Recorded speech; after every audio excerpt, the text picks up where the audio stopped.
vamos a ir leyendo y dando de inmediato los apuntes. Primera Tesalonicenses 2:13.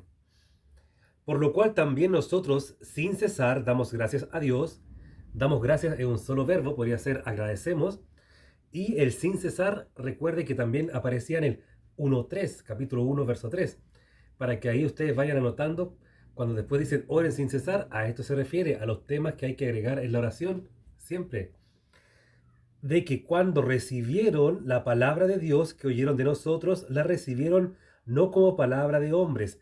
Dos veces en español recibieron, pero en el griego son dos versos diferentes. Quedaría así: Dios, de que cuando recibieron de otros la palabra de Dios que oyeron de nosotros, la recibieron de forma deliberada y de muy buena recepción o disposición. El segundo verbo recibir es el mismo que aparece en el 1:6, el verbo dekomai en el griego.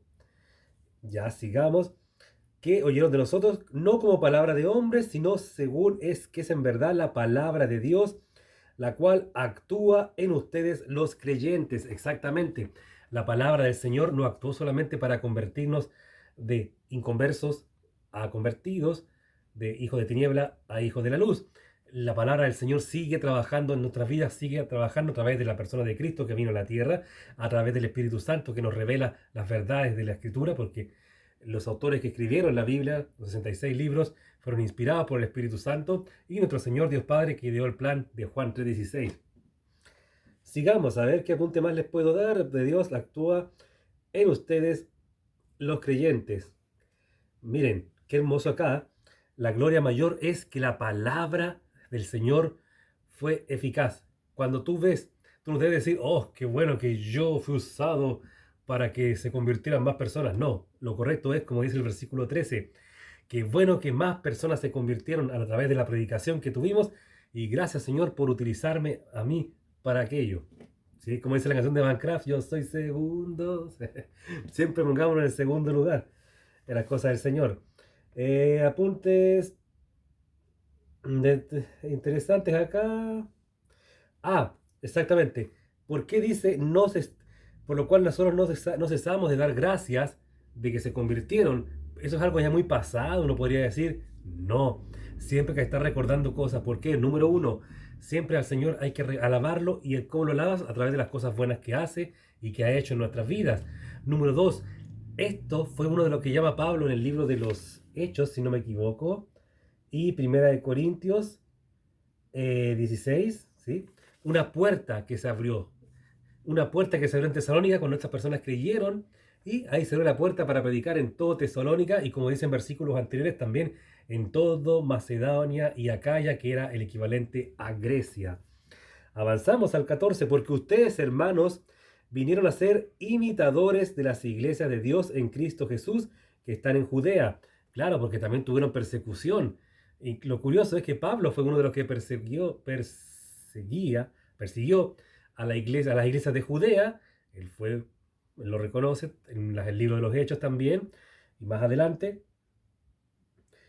Y también fueron, como vimos en el capítulo 17 de Hechos, el versículo 5, si no me equivoco, fueron perseguidos no solamente por los judíos, sino que también dice ahí que los judíos alborotaron a unos hombres desocupados que estaban ahí en Tesalónica para atacar a los nuevos creyentes. ¿Ven? Que están en Judea. Si tú quieres saber lo que es un buen imitador de Cristo, del Señor, ve el Salmo 19, versículos del 7 al 9 y Hechos 4:13. ¿Ven? Ya. Quedamos en Cristo Jesús, que están en Judea, pues han padecido de los suyos, de su propia nación, las mismas cosas que ellas padecieron de los judíos. Interesante, ¿no? El versículo 14. Y ahí vemos, para esa época, ser perseguido por la fe era un fruto de la fe. Era una muestra de que eras cristiano. Porque si no eras cristiano no te perseguían. No, tú crees en tu Dios todavía, tu sacrificio, tu templo, etcétera. Pero ya si hablas de Cristo, ahí cambia la cosa. Ahí ya estás metiéndote con el pecado de cada uno. Así que vamos a seguir. El versículo 15. Los cuales mataron al Señor Jesús y a sus propios profetas y a nosotros nos expulsaron. El verbo expulsar quiere decir echaron fuera y demuestra también una persecución, o sea, como que los persiguieron, los hostigaron hasta que los sacaron o los trataron de sacar fuertemente. Después sigue, y no agradan a Dios y se oponen o se comportan como antagonistas, también otra traducción, a todos los hombres, todas las personas. Y esto me dejó, hay una cosa clara, ¿ven? Mataron al Señor Jesús y a sus propios profetas y a nosotros nos expulsaron. Siempre el pueblo judío pensaba que estaba en lo correcto.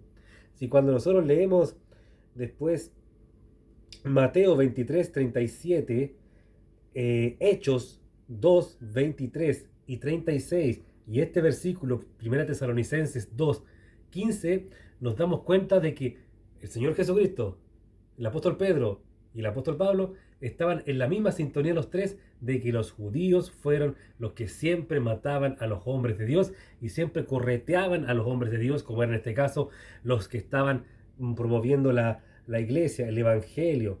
Interesante, ¿no? Sí.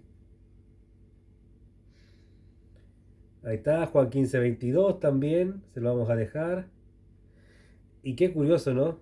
El judío siempre ha tenido una cercanía con el Señor, pero lo ha tenido tan cerca, pero nunca lo ha comprendido.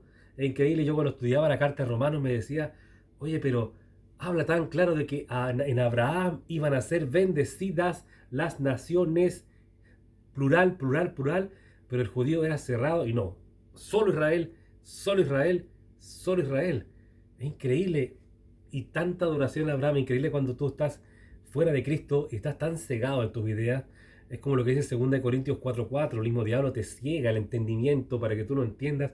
Y después cuando sales y llegas a Cristo dices, y yo pensar que creía en la Virgen, y yo pensar que guardaba el sábado, y yo pensar que le rezaba a los santos, le rezaba a mi abuelito muerto, a mi mamá, etcétera. Oh, yo le decía padre al cura, etcétera. O incluso dentro de la iglesia evangélica, yo era de los que creía en el evangelio de la prosperidad, y yo creía en estas cosas que en la Biblia no dice, estas idolatría pastorales, creía estas cosas. Oremos por el entendimiento y por la iluminación de la palabra. Vamos a ver si le doy otro, ¿cómo se llama? Versículo aquí, ¿no? Pasamos ahora al 16, dice, impidiéndonos. El verbo impedir en el griego sería estorbándonos, refrenándonos, prohibiéndonos, y es el verbo, se dice colúo, y viene de una raíz que es colos o colos, que habla acerca de cortar, o sea, nos cercenaban, nos cortaban, para que nos siguiéramos, algo así es la idea, impidiéndonos hablar a los gentiles para que estos se salven. Así colman ellos siempre la medida de sus pecados, pues vino sobre ellos la ira hasta el extremo. Claro, esa ira viene sobre ellos, pero nosotros en Cristo estamos libres de la ira del Señor, como dice también Tesalonicenses, el capítulo 1, verso 10. Y ojo qué interesante, ¿no? El Señor mandó en Hechos 1, capítulo 1:8, mandó el Evangelio a Jerusalén, Judea, Samaria y todas las naciones. Y aquí se estaban oponiendo estos judíos a que el Evangelio se expandiera entre el pueblo gentil. Interesante, ¿no?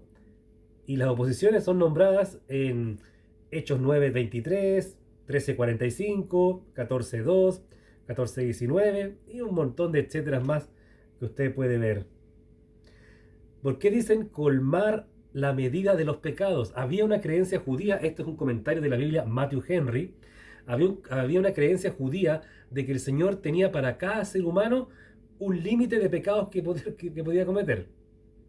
Interesante, ¿de dónde lo sacaban? Quizás puede haber sido Génesis capítulo 15-16, si no me equivoco, que hablaba así, cuando decía que el Señor, los amorreos aún no han llenado no han llenado su culpa, aún no me han colmado la paciencia, algo así aparece en ese versículo. Pero también el Señor había citado en Mateo 23:32 y en Romanos 2:5 el hecho de colmar la paciencia para ira. Interesante, y quizás por eso ante tanta posición el apóstol Pablo usaba como lema lo que después escribe en Romanos 10:14, que es uno de los versículos que más me ha tocado acerca de cómo creerán si no hay quien les predique. Interesante, ¿no? Bueno, eso sería según 1 Tesalonicenses, capítulo 2, del 13 al 16.